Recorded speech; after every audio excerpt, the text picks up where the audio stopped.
All right, so official good morning to everyone. Welcome to, what is it, Wednesday, September 23rd. If you're here in Vancouver, well, if you're here in Vancouver, you should be in this room. But if you're here in Vancouver, you'll notice that it's raining outside pretty heavily, which we'll see more of for the next few months. So good morning. Who's here with us? So Rafin is here. Good morning to you. And I believe that's Mike. Good morning, Mike. Kevin is here. Good morning, Kevin. And Michaela's here. Good morning, Michaela. And Ananda's here. Good morning to you. Oh, and Rayan's here as well. Good morning. Okay, so yesterday, I'm just going to switch to my slides here. Yesterday, you'll remember that, well, maybe you won't remember because we're switching gears here a little bit. We were talking a little bit about the influenza epidemic of 1918. Oh, Ayushi's here too. Good morning, Ayushi. Good morning, Adele. We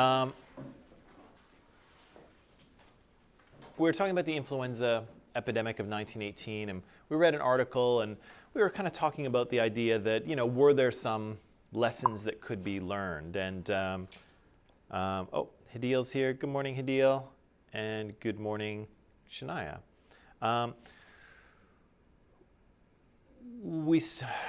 Sorry, I keep losing my train of thought. We said that we were asking the question, you know, could lessons be learned, right, from that influenza epidemic? Because that's what we're supposed to do in history. We're supposed to learn from the past and not repeat the mistakes of the past. And I think to some degree, the author kind of gave us both sides of the story, right? He said that there were some similarities between the pandemic that we're in and the influenza epidemic of 1918.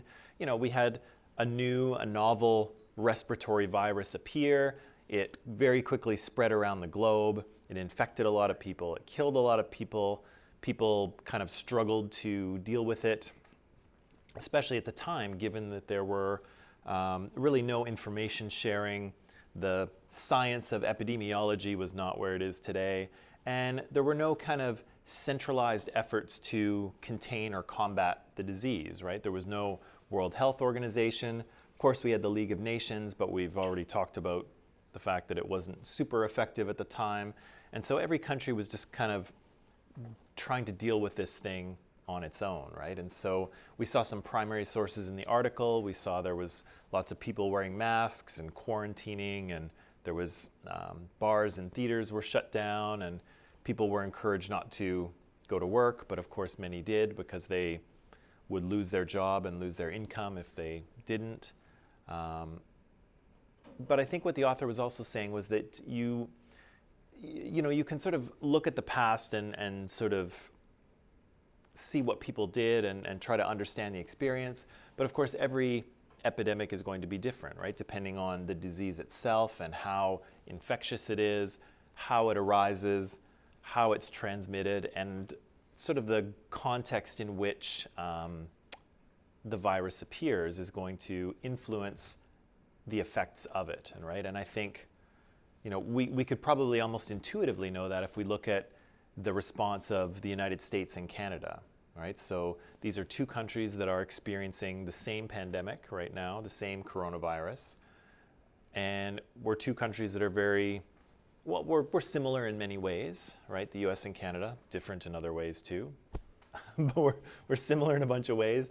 But you can see there's a pretty different response, right? The public is feeling very different about the coronavirus and, you know, how, if they should wear masks, and their, you know, federal government. Basically, there's a lot of, what's the word I'm looking for? There's a lot of fighting back and forth about the virus and what it does and how it spreads and if you should wear a mask and what you should do. Up here in Canada, for the most part, people have listened to what the federal government and the provincial governments have said, and so the impact of that virus has been a lot less, right? Whereas in the States, it's been much more significant. So, you know, I guess in this case, the author was saying, yeah, maybe we can learn some lessons from the past, but every situation is also very different as well, right?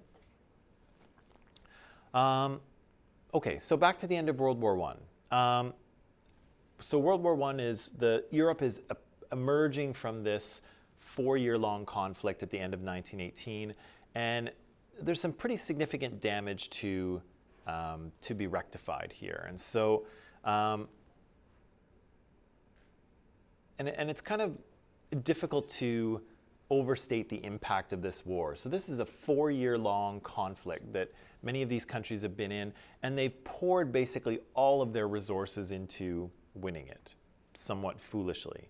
So the stats I have here hopefully are correct, but 65 million people are mobilized. So that's a lot of people, and 10 million young men die and 21 million are wounded. That is a huge, huge number, right? Like that's basically the current population of Canada. All of those people either dead or wounded.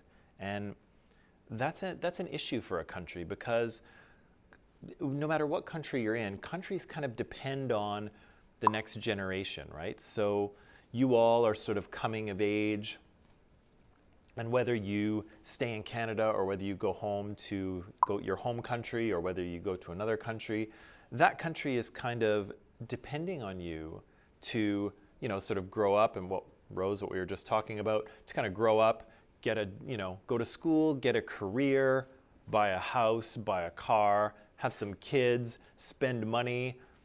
Countries kind of depend on that, every generation sort of, almost like a wave breaking on the shore, right? Every wave, every generation, coming of age, entering the workforce, spending money, contributing to the economy. But what happens when you basically remove an entire generation of young people, particularly young men who at this point in history are the ones who are supposed to, well, I don't even need to quote that. They are supposed to get careers, they're supposed to buy houses, they're supposed to support their families, right? And so now these young men are gone, or they're wounded, and so maybe their capacity to enter the workforce is limited.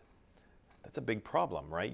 As a country, you're counting on this generation to help keep the economy moving forward, and now they've disappeared, right? So not only have these countries poured all of their money and resources into the conflict, and not only has the infrastructure of certain places like France been heavily damaged by bombing and shooting and all that stuff, but you're actually missing an entire generation of young people that you need to move your country forward, right? And that's catastrophic in human terms, but it's also catastrophic in economic terms as well. And so these countries are going to struggle financially because they have no more money, and the people they need to sort of generate wealth are gone. They're dead, right? Or they're wounded. So huge areas of Northeast Europe are destroyed. France alone, many people lose their homes, right? Because the fighting, there's all sorts of mortars and bombing and burning down things. And so people's homes are destroyed, people's farms are destroyed, entire towns are destroyed. Lots of the things that you need to get your economy going again are also destroyed. Infrastructure, right? So telegraph poles, they've all been knocked down, right? Coal mines have been flooded.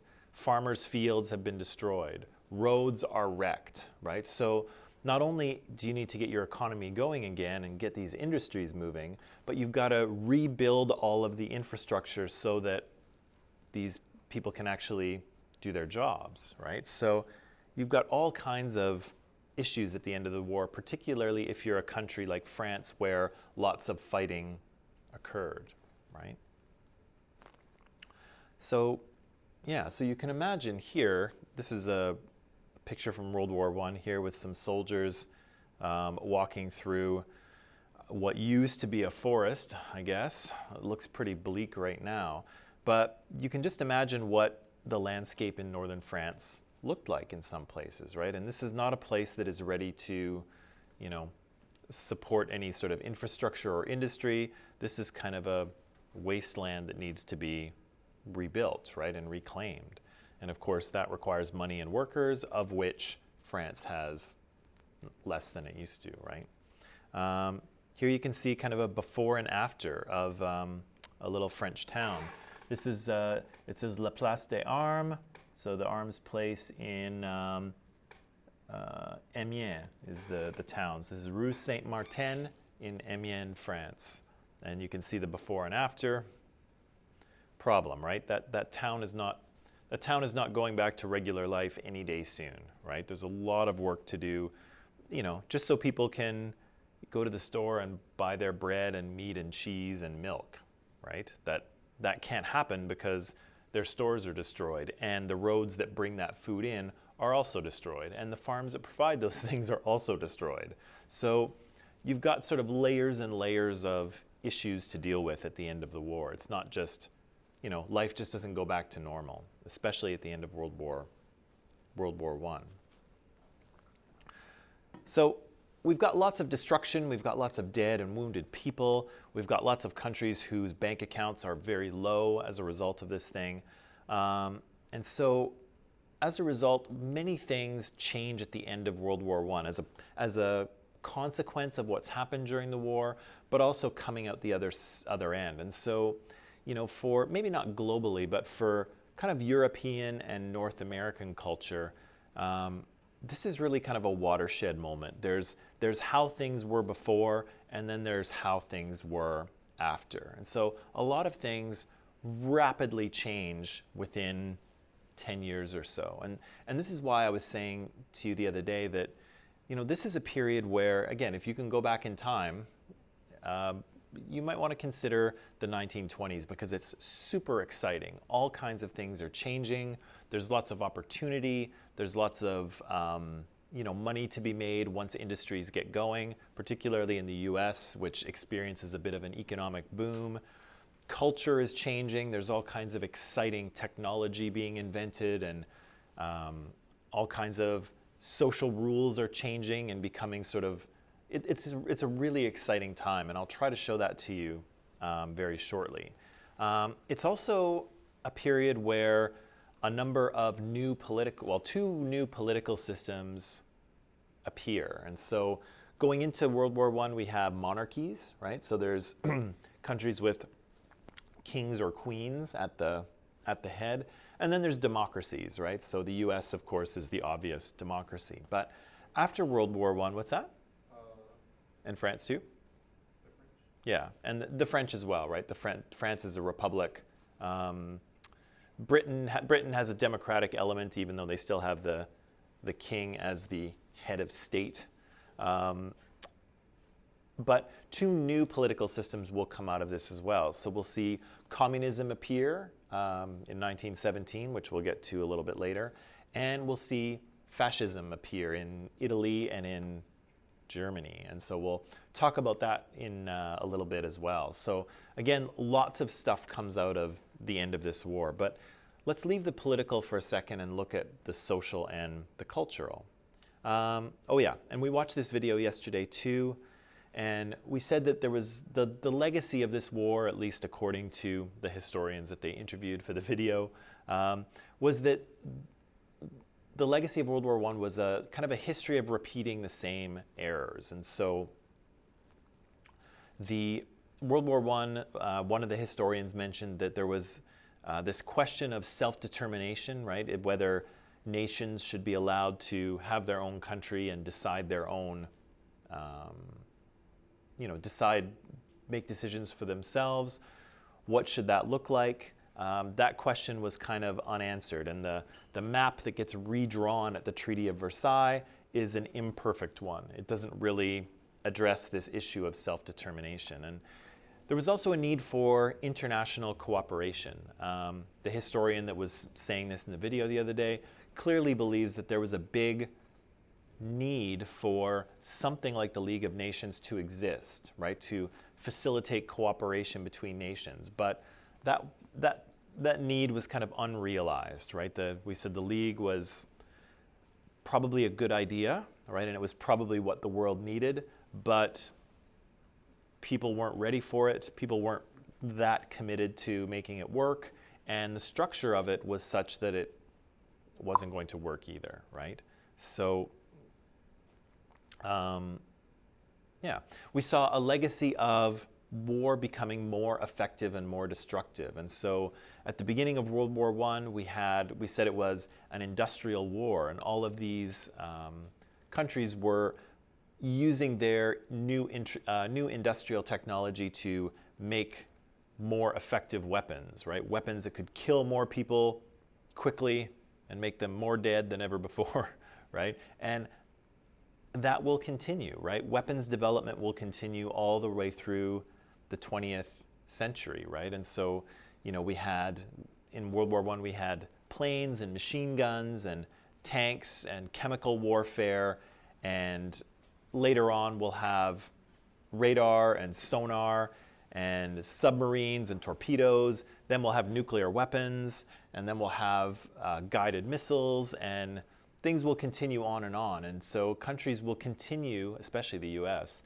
will continue to dump massive amounts of money into improving their military technology. And that kind of starts here in World War I, and sort of it gets a little out of control throughout the 20th century. But again, we'll get to that later too.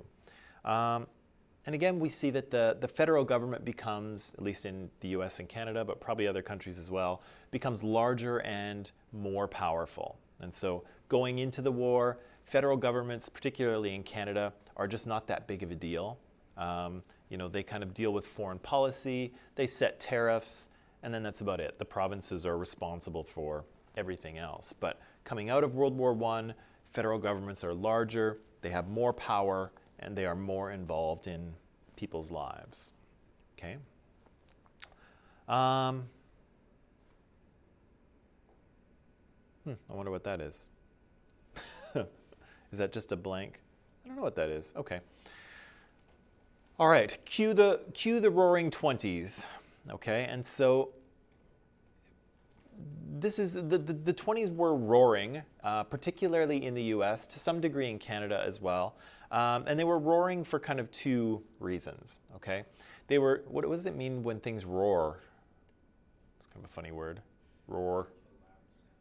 Yeah, so roaring is making a loud sound, so lions roar, roar, right? Is there another meaning for roaring that you might be familiar with?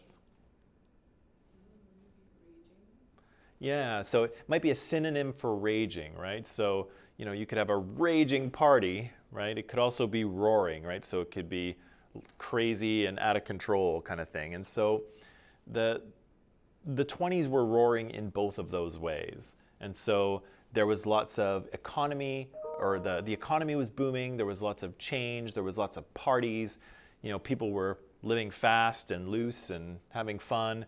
And so it was kind of a crazy time. And so the 20s were roaring for a few different reasons. And so again, in the US, it's an exciting time to be alive. Of course, the 30s are going to be kind of a downer for the US, but the 20s were fun. So again, if you go back in your time machine, go back to the 20s, but get out before the 1930s, because it gets a little bleak in the 1930s. So one of the sort of bigger ideas for this course is this central one here, is the idea that the sort of rapid development of technology leads to social and economic and political changes. And so what I want to do is kind of inspired by that, I do want to watch this little documentary with you. And so I was kind of on the fence about, do we want to watch it? Do we not? And I think we do. For those of you who are online, I'm just going to post in Microsoft Teams the link to the video and the questions I'm going to ask. And so I'm just going to sort of preface this video by saying this video is about the 1920s, and it's about what's happening particularly in the US in terms of social and cultural changes, okay? So this is not really about politics. This is not really about historical events. This is about people's kind of lived experience and what happens to them and how their world is changing. Because again, it's changing very rapidly at this time in a way that, I don't know, that might be a good question to ask at the end of the video is, do you think that culture and society were changing faster then than it does now? Or are we just so used to the fact that culture changes so quick now we just don't even think about it? I'm curious to know what you might think. But yeah, so we'll watch this video, and I have basically 3 questions for you. And the questions are these. So what kind of social or cultural changes do you see in the video? And you may want to type or write them down as we go through them because you'll forget them by the end, right? What kind of communication and transportation technologies are invented or become common in this period? So again, this is a period of technological change as well, where people, either new technologies are invented that people can use, or technologies that were already invented become common and people can actually afford to buy them. Okay, so there'll be some of that. And the third thing is they'll interview a bunch of people in this film that were actually there, right? People who were alive and probably were about your age or maybe just a little bit older than you in the 1920s. And they'll talk about, you know, they're old now, so they'll be, oh, back in my day, this happened and that happened. But what I want to do is listen to them and see if we can determine what kind of values or beliefs or kind of, yeah, what elements of their worldview are coming through. How did they see the world then, which might be different from the way we see the world now? Okay, so it's kind of about their, you know, what's the word I'm looking for? Help me explain this question a little better.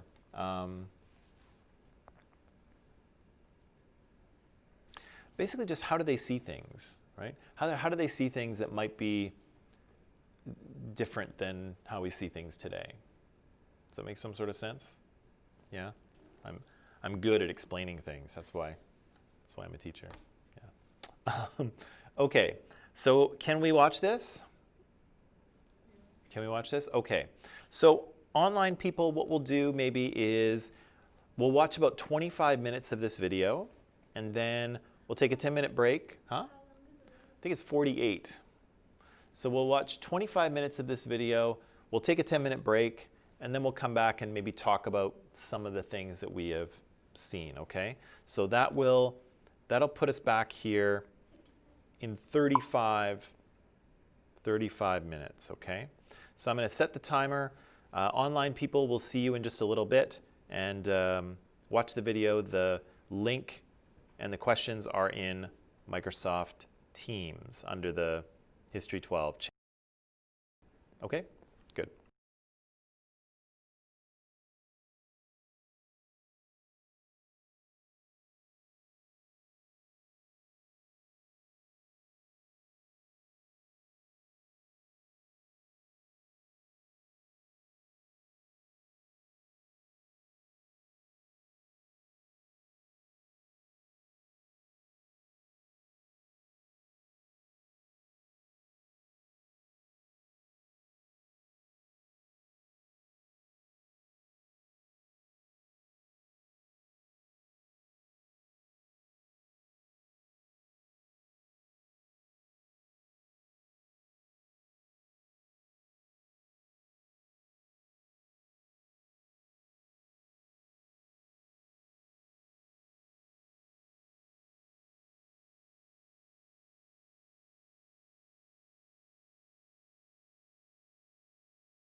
Okay, and we are back. So far we've seen, right, Aliana? So far we've seen all kinds of crazy things in the 1920s. It's a different time, right? Obviously, it's a different country as well, but it's a different time. I'm just going to put this back on the screen here. So, what kind of social and cultural changes are we seeing so far? Right, we know women. Some women get the right to vote in this period. Yeah. What else do we see? Yeah, women start smoking and drinking, right? So, and new fashion as well, right? So, prior to World War I in the 1910s and the 1900s, society, European and American society is very conservative with regards to women. Women belong in the home. Women do not smoke. Women do not drink. They certainly don't wear flirty makeup or short skirts or short hair. No, no, no. Right? That does not happen in in 1900 in the U.S. It's a very conservative kind of traditional role for women. But as you can see here, the war has disrupted all of that, right? Women got the right to vote. Women were kind of thrown into factory jobs after men went off to war, and they worked those factory jobs. And so that the war has kind of turned society upside down a little bit. And so there's a lot more freedom for women, and you see them expressing it by, by having their own fashion, by dressing a little flirtier than they used to, by wearing makeup, by smoking, by drinking and having a good time, right? And of course, I know we look at the footage and we're like, okay, what's the big deal, right? We've all seen Nicki Minaj, right? But for the time,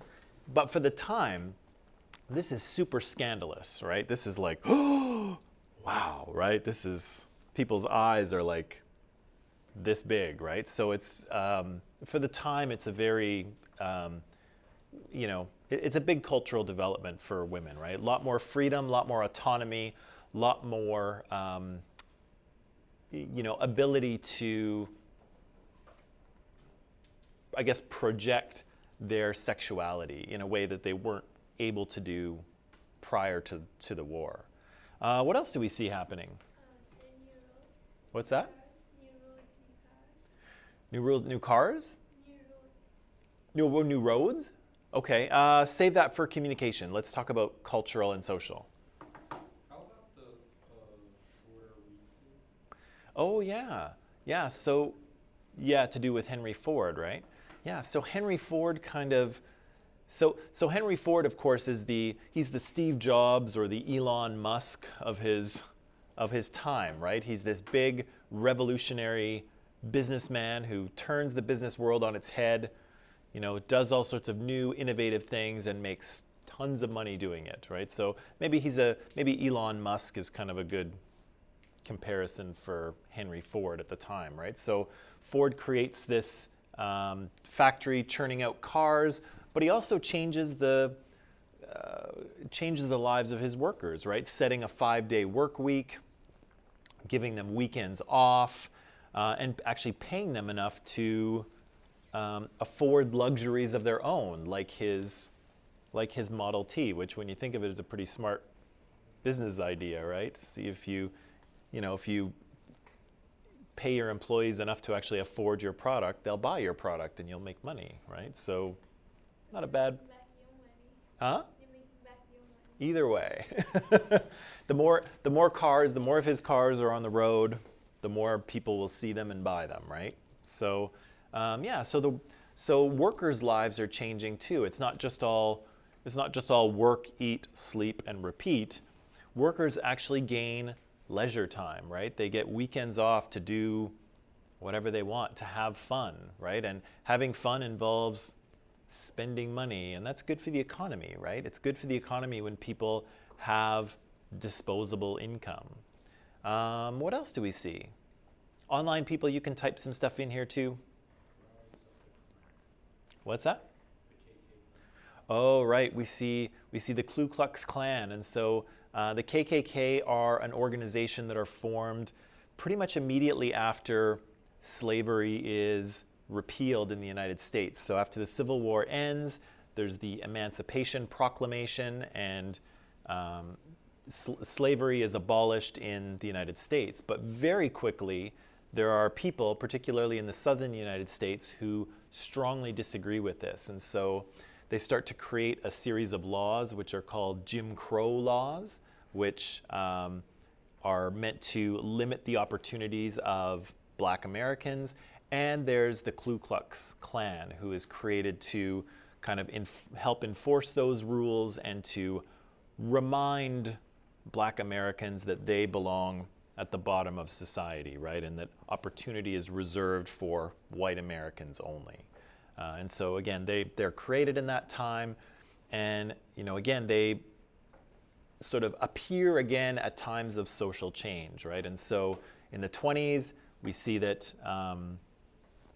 some people there's lots of opportunity for business, lots of people are making money, and so we see the Ku Klux Klan kind of appear again out of nowhere and start to march and try to spread their message of white supremacy, right? So it's kind of scary and kind of disturbing to our eyes, I would say, to see all those people marching on, right in front of the White House. That's a disturbing image to me, but but it happened, right? Other social or cultural changes. Right, they banned the sale of alcohol, and Ahmad was asking about that a little bit earlier. It depends on exactly where you are, but the move toward prohibition had been happening for some time.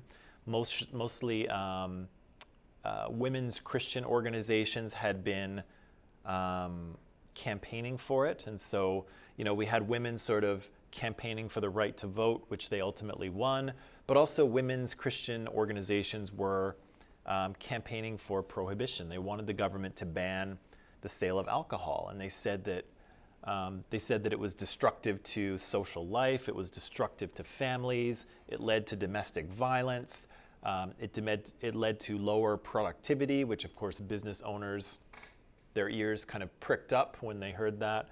And so kind of all of these things give enough momentum for some states to ban alcohol. And so you saw some footage in the film where they're destroying all of this now illegal alcohol, which is so sad, but they're destroying all of that illegal alcohol. But as you can see, not everybody is on board with that idea, right? And so you see people continue to drink in speakeasies, right? So there are these little hidden bars that you kind of have to, it's word of mouth. You have to kind of ask around, and people will kind of tell you where they are, and you need the password to get in. And so there's a little window in the door, and so if they see the cops, they can keep the cops out, sort of thing. And and so you can see people are still making alcohol and selling alcohol and drinking alcohol, even though it is officially illegal, right? What else do we see? Social and cultural change. What's that? Gangs. Yeah, we see gangs, right? So nowadays we have drug gangs, right, that fight turf wars for, the ability to sell their product. And we see the exact same thing happening in 1920, except it's happening with the mafia, right? And it's over sale of alcohol, not sale of drugs. But it's the same thing, right? The mafia takes charge of the sale of illegal alcohol, and they, try to push other people out who are cutting in on their business, right? What else do we see?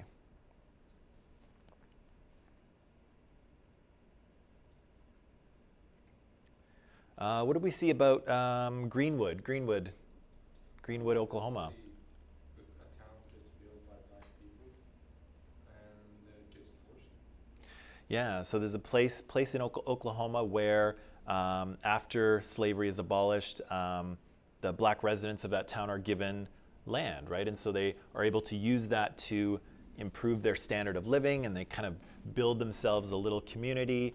It's reasonably wealthy and successful, but of course that conflicts with some Americans' ideas of who is allowed to have opportunity and wealth and privilege, and who is not, right? And so you can see that tensions kind of boil over, and a mob loots and destroys Greenwood and murders a bunch of its citizens, right? And that's currently commemorated as Juneteenth. I don't know if you may have heard about it recently. It kind of gained a little more prominence during protests after the murder of George Floyd in particular, and the Black Lives Matter campaign brought it up. I think, is it June 19th? Does anyone know for sure? It's the 19th? Yeah, so it's called Juneteenth. And so it commemorates that massacre of the people of Greenwood.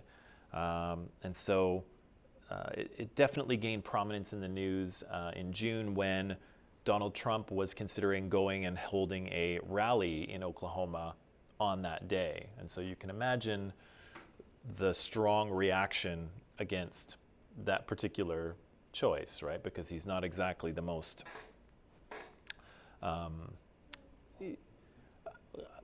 not quite sure what to say, but I think you can intuitively understand why people were upset about that idea, right? Other social or cultural changes? We have women, we have some racial tensions, we have things changing for factory workers. Factory workers are becoming a little better paid and having a little more leisure time, a little more disposable income. What else? They mentioned that the workers the soldiers are coming back from the war. Don't they have a job? Yeah, initially that's true. So the soldiers coming back from the war, yeah, they don't have jobs, right? Because those jobs don't exist quite yet. So it takes a little while for the economy to kind of get back on its feet.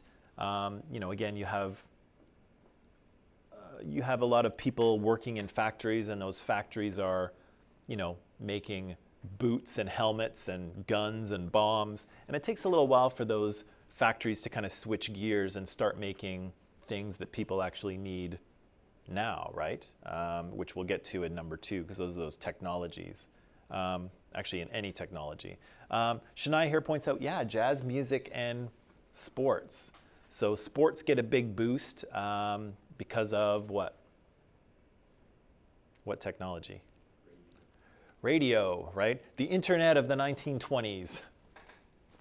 So we'll come to radio in a second, but yeah, people can tune into sports matches and actually hear what's going on. And so if the Yankees are playing, tonight and you can't go to the game, you don't have to wait until the newspaper gets printed tomorrow. You can listen to the game while it's happening.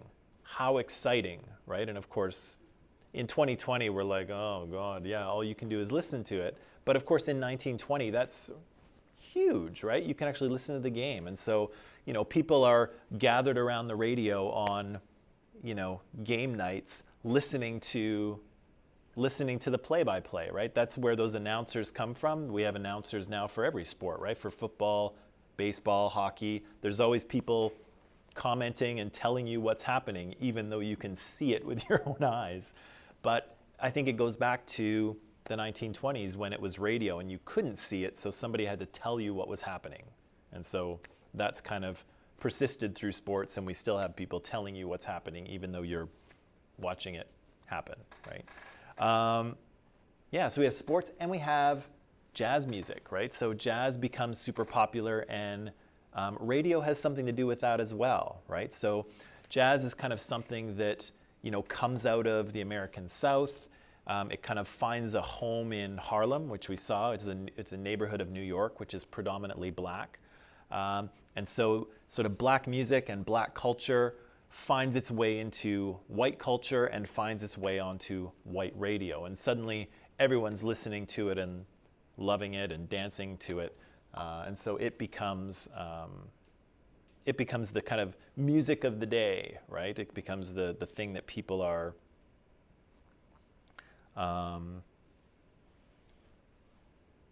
it's the music of the day. It's the fad. It's what people are dancing to and listening to.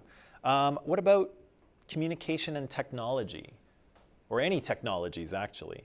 So Hadil mentions here we have cars, right? And so automobiles exist prior to the 1920s, but they are too expensive for most people to afford. Only super rich people get to have cars. But as you can see here, Henry Ford's mission is to make sure there's a car in front of every house in America kind of thing. And he's doing it, right? He produces cars much more quickly and much more cheaply, and people can actually afford them, right? They're only $300, which of course is a lot of money in 1920, but imagine a car for $300. But yeah, so we see cars invented. What else do we see? What's that? Vacuum cleaners, right? Housewives, rejoice. No longer do you have to beat the dirt out of your carpets. Now you can use this nifty new electronic device to suck up all the dirt in your house. How convenient, ladies, right? Then the oven and the washing machines. Right. So there's washing machines. Did you see what that washing machine looked like in the? It's the same as Tom and Jerry. It's the same as Tom and Jerry. Yeah. So it had like a big sort of vat of water, and then at the top it had a thing with two rollers that you had to sort of feed your clothes through, and it would wring the clothes out, and then you can hang them up on your clothesline, right? Has anyone ever used a washing machine like that? Like the old style with the. I used to work at a Mr. Lube where they change oil, and our manager wanted something like lots of oil gets spilled, and you need rags, right? You need towels to wipe things down. And so we used a lot of rags, and our manager thought it would be much cheaper if we washed them. And so I don't know where, but he found one of those washing machines of the same style.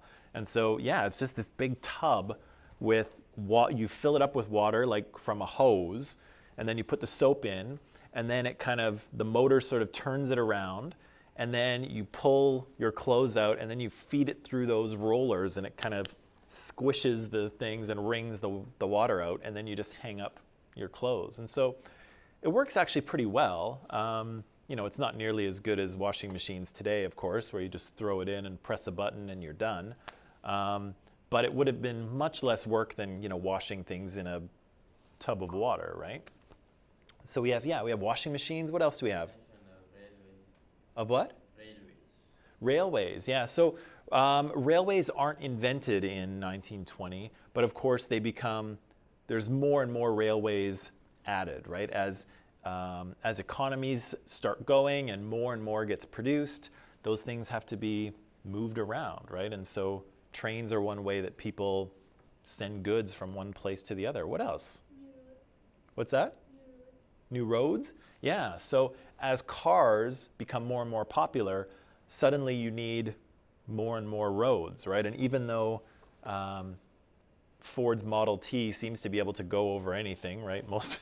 But that was the thing, is that there weren't nearly as many roads then as there are now, and certainly those roads were not nearly as good. So Henry Ford's Model T could not have been, 6 inches off the ground like a Corvette or something. It had to be up on high wheels so that it could go over whatever it encountered, because roads were kind of a new thing, and not everywhere, you wouldn't find roads everywhere you went.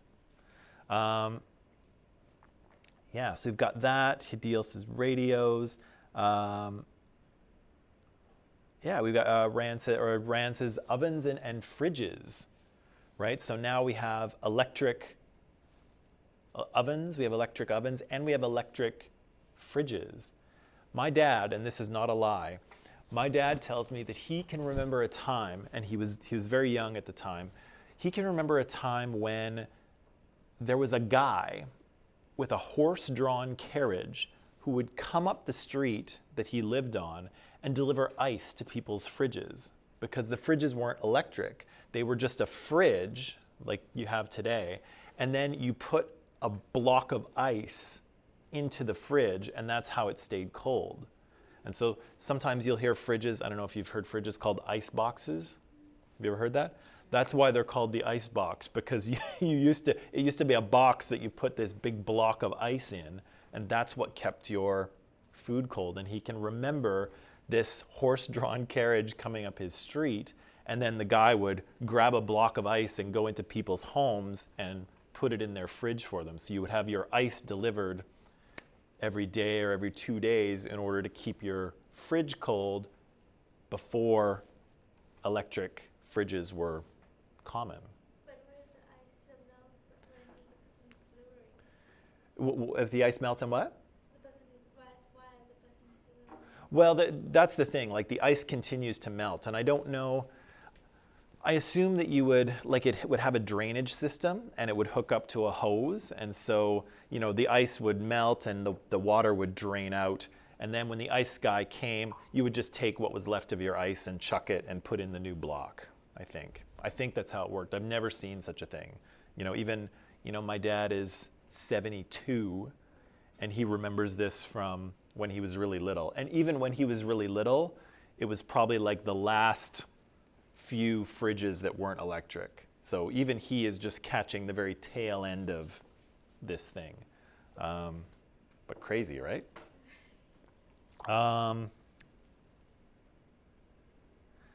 Yeah, okay. Anything else? So we've got radios, we've got cars, we've got consumer electronics like vacuum cleaners and stoves and fridges and things like that. What else? Anything else in terms of technology? We've got roads. Radio is important. What's that? I don't think there was anything else that they mentioned so far. And I don't think we've seen anyone interviewed quite yet either. And hopefully I'm not thinking of another documentary that I've shown in the past. I'm hoping they talk to some people. If not, don't worry about it. Oh, yeah. Well, actually, that's not true. That's partly true. So yeah, a lot of the things that they mention in this film are, the earliest known footage, right? So people's first home movies, the only footage they have of Greenwood, Oklahoma. And so it's kind of exciting for that reason because this is the first time that people took videos of it. So actually that's a good one. That's a good catch there, Amanda, is that people are actually taking movies, for the first time ever, right? Cameras are actually in the hands of people and they can film things. All of the footage you see in this documentary though was actually black and white because color didn't really exist until probably the 1960s. But people have gone through all this footage and they've colored it. So they've painted it the colors that they think that it was. And so all of this footage that you see was black and white, but we're kind of seeing it, in a slightly different way. And you can tell the colors are a little bit odd, right? But that's because it wasn't shot in color. It was all shot in black and white. And everything is in black and white until, I think, the late 1950s or the early 1960s before color becomes available for people. What's that? It was the 60s after the Soviets launched their satellites. Right. And they were so proud that they even let the Americans to hold a kind of a technology conference in Moscow. Okay, so early, so like 62-ish, maybe? 61 or 62? Yeah. But that's good. We see people actually having video cameras in their hand for the first time, pointing it at stuff and capturing their lives, right? And so now we can see it. And of course, none of those video cameras had sound, right? Because you couldn't record sound and video at the same time the way you can. So all of these would have been silent. But still pretty cool, right? Okay, anything else we need to say about this? I'm looking at the comments here, the online comments, and everyone is, we've said, I think we've covered some of the things that people have added, so that's good. Anything we missed so far? Okay. Let's watch. So online people, I'm going to let you go now, but let's watch 10 minutes more. 10 minutes more of the documentary, and then we'll pick this up again tomorrow, okay? So online people, good work today, good answers. Yeah, watch 10 more minutes of the video, note your answers, and then we'll keep talking about it tomorrow. We're going to do the same thing in class, okay? So see you tomorrow.